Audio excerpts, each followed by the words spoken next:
বাঁধের বিরুদ্ধে বাঁধ বানালে সমাধান হবে কি? ভারতের ত্রিপুরার উজান থেকে নেমে আসা ডল ও কয়েকদিনের প্রবল বর্ষণে দেশের অন্তত 10 জেলায় আকস্মিক বন্যা দেখা দিয়েছে। বন্যায় বিপর্যস্ত এসব জনপদের প্রায় 36 লাখ মানুষ পানিবন্দী হয়ে পড়েছেন। বানের পানিতে রাস্তা ডুবে বিচ্ছিন্ন হয়েছে সড়ক যোগাযোগ। বিদ্যুৎ না থাকায় অচল হয়েছে ইন্টারনেট, মোবাইল নেটওয়ার্ক ও টেলিযোগাযোগ ব্যবস্থা। যথাযথ প্রস্তুতির অভাবে অনেকেই আশ্রয়কেন্দ্রে যেতে পারেননি। বেশিরভাগ মানুষের ঘরে শুকনো খাবারও নেই। যাদের ঘর ডুবে গেছে তাদের উদ্ধার করতেও ব্যাগ পেতে হচ্ছে সশস্ত্র বাহিনীর সদস্যদের। বিশেষজ্ঞরা বলছেন, এল নিনো, জেট স্ট্রিম, বঙ্গোপসাগরে মৌসুমি লঘুচাপ সহ বেশ কিছু প্রাকৃতিক কারণে বাংলাদেশ ও ভারতের পূর্বাঞ্চলীয় রাজ্যগুলোর উপর একই সময়ে সক্রিয়ভাবে রেকর্ড পরিমাণ বৃষ্টিপাত হয়েছে। এতে করে উঁচু এলাকাগুলো থেকে নেমে আসা ডলি আকস্মিক বন্যা সৃষ্টি করেছে। তবে বন্যা দেখা দেওয়ার শুরুতেই সামাজিক যোগাযোগ মাধ্যম ফেসবুকে ছড়িয়ে পড়েছে যে ত্রিপুরা রাজ্যের গোমতী জেলার জলবিদ্যুৎ কেন্দ্রের ডুম্বুরু সুইচগেট খুলে দেওয়ার ফলেই বাংলাদেশে এমন বিস্তীর্ণ বন্যার সৃষ্টি হয়েছে। সুইচগেট খোলার প্রতিবাদে বিভিন্ন শহর ও বিশ্ববিদ্যালয়েও বিক্ষোভ মিছিল হয়েছে। যদিও এটি বাংলাদেশের বন্যার একক কারণ নয় বলে মত দিয়েছেন বিশেষজ্ঞরা। প্রকৃতপক্ষে অতিবৃষ্টির কারণেই ফেনীসহ পার্শ্ববর্তী জেলাগুলোতে বন্যা পরিস্থিতির সৃষ্টি হয়, আর সেই বন্যা ব্যাপক আকার ধারণ করে ডুম্বুর গেট খুলে দেওয়ার ফলে। তবে ভারত সুইচ গেট খোলার আগে বাংলাদেশকে আগাম সতর্কবার্তা দিতে পারত, এমন আলোচনাও উঠে এসেছে। সর্বোপরি বিষয়টি নিয়ে সবাই মর্মাহত এবং নেটিজেনরা বলছেন, বাঁধের বিপরীতে বাঁধ বানাতে কত টাকা লাগে? জনগণ টাকা দেবে, দরকার হলে জনগণ বিনা পয়সায় বাঁধের কাজ করবে। তবু এই ট্র্যাজেডি আর দেখতে চায় না। অর্থাৎ তারা ভারতের বাঁধগুলোর কাছাকাছি দূরত্বে আরও উঁচু বাঁধ তৈরি করে পানির প্রবাহ ঠেকানোর কথা বলছেন। এমন পোস্ট এখন ফেসবুকে ট্রেন্ডিং। এ ব্যাপারে পদক্ষেপ নিতে অন্তর্বর্তীকালীন সরকারের প্রতি আহ্বানও জানাচ্ছেন নেটিজেনদের একটি বড় অংশ। তবে ভারত থেকে নেমে আসা ডলের পানি বা পক্ষান্তরে বাংলাদেশ বন্যা পরিস্থিতি সৃষ্টি হওয়া ঠেকাতে নতুন করে বাঁধ নির্মাণ কোনো কাজে আসবে কিনা সে বিষয়ে বিশ্লেষণী আলোচনাও দেখা গিয়েছে সামাজিক যোগাযোগ মাধ্যমে। স্রেফ আবেগের বশবর্তী হয়ে মন্তব্য না করে যুক্তি দিয়ে বাবার পক্ষে জোর দেওয়া হয়েছে এতে। যেমন মোহাম্মদ তানবিরুল ইসলাম অমিয় নামের এক প্রকৌশলী লিখেছেন, বাঁধের সামনে আরেকটি বাঁধ নির্মাণ কি সত্যিই কোনো বাস্তবসম্মত সমাধান, নাকি মানুষের সরল মনের ফ্যান্টাসি, সেটা আগে বুঝতে হবে। ভারতের বাঁধের সন্নিকটে বাংলাদেশও বাঁধ নির্মাণ করতে পারে কিনা এ ব্যাপারে বিস্তারিত একটি স্ট্যাটাস দিয়েছেন প্রকৌশলী মোহাম্মদ তানবিরুল ইসলাম অমিয়। তিনি গাজীপুরের ইসলামিক ইউনিভার্সিটি অব টেকনোলজিতে পৌর কৌশলে পড়াশোনা করেছেন। ওয়াটার রিসোর্স ইঞ্জিনিয়ারিংয়ে স্পেশালাইজেশন রয়েছে তার। বর্তমানে তিনি যুক্তরাষ্ট্রের ওয়েস্ট ভার্জিনিয়া ইউনিভার্সিটিতে অধ্যয়নরত এবং গ্র্যাজুয়েট রিসার্চ অ্যাসিস্ট্যান্ট হিসেবে কর্মরত। তিনি বলেছেন, পরিকল্পনা ছাড়া ভারতের সব ট্রান্সবাউন্ডারি রিভারের বাঁধের সামনে আরেকটি বাঁধ নির্মাণ শুরু করলে বাংলাদেশ মরুভূমিতে পরিণত হবে। উদাহরণ হিসেবে তিনি বলেছেন, তিস্তা নদীর উপর ভারত যে বাঁধ নির্মাণ করেছে সেটার নাম গজলদুবা বাঁধ। তার একটু ডাউনস্ট্রিমেই বাংলাদেশের নীলফামারীতে তিস্তা নদীর উপরে রয়েছে তিস্তা বাঁধ।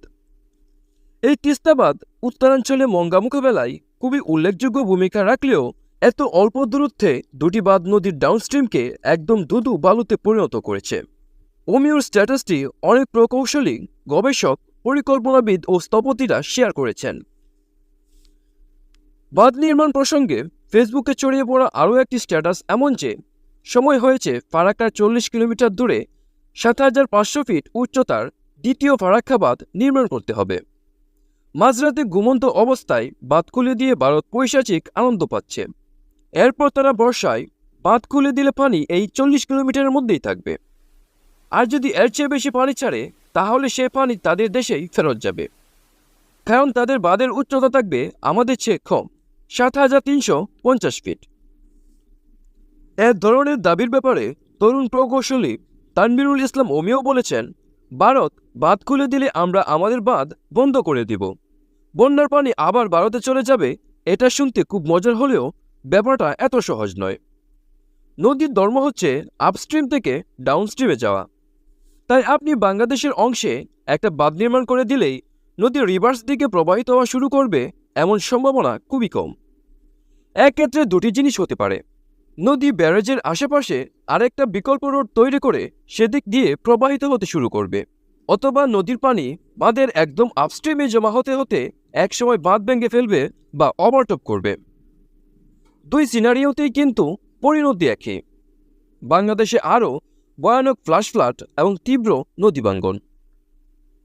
তাহলে বন্যা মোকাবেলায় করণীয় কি জানতে চাইলে এবারের প্রেক্ষাপট টেনে কানাডার সাকচুয়ান বিশ্ববিদ্যালয়ে পিএইচডি গবেষণারত আবহাওয়াবিদ মুস্তফা কামাল পলাশের স্ট্যাটাসের দিকে লক্ষ্য করতে হবে।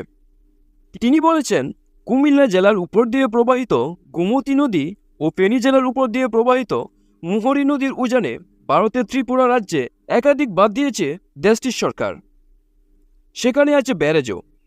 এসব বাঁধ ও ব্যারেজের কোনোটি পানি সংরক্ষণের জন্য, কোনোটি বিদ্যুৎ উৎপাদনের জন্য কিংবা কৃষিকাজের জন্য। জুন মাসে বর্ষা মৌসুম শুরু হওয়ার ফলে আগস্টের মাঝামাঝি সময়ের আগেই এসব ড্যাম ও ব্যারেজ পরিপূর্ণ ছিল। 19 আগস্ট সকাল 9টার পর থেকে শুরু করে 20 আগস্ট সকাল 9টা পর্যন্ত মাত্র 24 ঘন্টার মধ্যে ত্রিপুরা রাজ্যের বিভিন্ন স্থানে গড়ে 200 থেকে 400 মিলিমিটার পর্যন্ত বৃষ্টিপাতের কারণে ত্রিপুরা রাজ্যের সব ড্যামের পানি ধারণ ক্ষমতার শেষ সীমানায় পৌঁছে যায় এবং 20 আগস্ট রাতে হঠাৎ করেই বেশিরভাগ ড্যাম ও ব্যারেজের গেট খুলে দেয় ত্রিপুরা রাজ্য কর্তৃপক্ষ। কিন্তু তারা বাংলাদেশ সরকারকে আগে থেকে কোনো তথ্য দেয়নি। অর্থাৎ এ ধরনের পরিস্থিতিতে কূটনীতি গুরুত্বপূর্ণ। এদিকে স্থপতি, পরিবেশবিদ ও গবেষকদের অনেকে ইত্তেফাক ডিজিটালের এক প্রতিবেদকের সঙ্গে এমনও বলেছেন যে বন্যার মতো এমন দুর্যোগের দায় আমাদেরও। নদীমাতৃক দেশ হওয়া সত্ত্বেও আমরা নদী নিয়ে সচেতন নই। বিভিন্ন অবকাঠামো নির্মাণের সময় আমরা নদীর নাব্যতা, গতিপথ, পানি সাগরে পতিত হওয়ার বিষয়গুলোর ব্যাপারে সংবেদনশীল ছিলাম না। নদী শাসনের নামে দুঃশাসন করা হয়েছে।